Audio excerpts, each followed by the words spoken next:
16ই জুলাই ঠিক দুপুর 2টোয় আবারও কলকাতার রাজপথে একই সাথে পায়ে পা মেলাতে চলেছেন মমতা অভিষেক।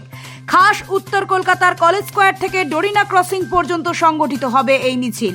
তৃণমূল কংগ্রেসের তরফে এই মিছিলের বৃত্তান্তে জানানো হয়েছে, বাংলার সংস্কৃতি, আত্মপরিচয় ও মানুষের অধিকার রক্ষার বার্তার উদ্দেশ্যেই এই মিছিল সংগঠিত করা হয়েছে। পাশাপাশি রাজ্য স্তরের নেতৃত্ববৃন্দ ছাড়াও সাধারণ মানুষ ও কর্মী সমর্থকদের অংশগ্রহণের আহ্বান জানিয়েছেন জোড়াফুল শিবির।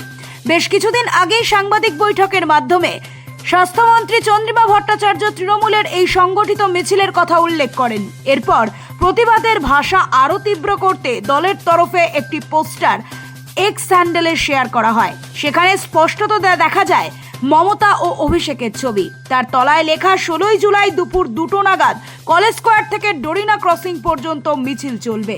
সামনে 21শে জুলাই, তার আগে এমন মেগা মিছিলের ডাক দেওয়ায় গুঞ্জন শুরু হয়েছে রাজনৈতিক মহলে।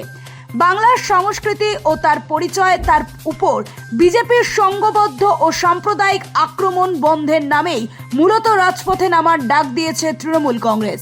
প্রসঙ্গত, সম্প্রতি অসমের মুখ্যমন্ত্রী হিমন্ত বিশ্ব শর্মা মন্তব্য করেন, যারা নিজেদের মাতৃভাষা বাংলা বলছেন তারা নাকি বাংলাদেশি। বিজেপি শাসিত রাজ্যের থেকে প্রাপ্ত এমন মন্তব্য নিয়েই দেশ জুড়ে উঠেছে বিতর্কের ঝড়। এটা সরাসরি বাংলা ভাষা তথা বাঙালির পরিচয়ের অপমান। তাই এহেন পরিস্থিতিতে পায়ে পা মিলিয়ে রাজপথে নামছেন পিসি ভাইপো। বার্তা একটাই, বাংলা ও বাঙালিকে অপমান করলে রাস্তায় নেমে জবাব দেবে তৃণমূল।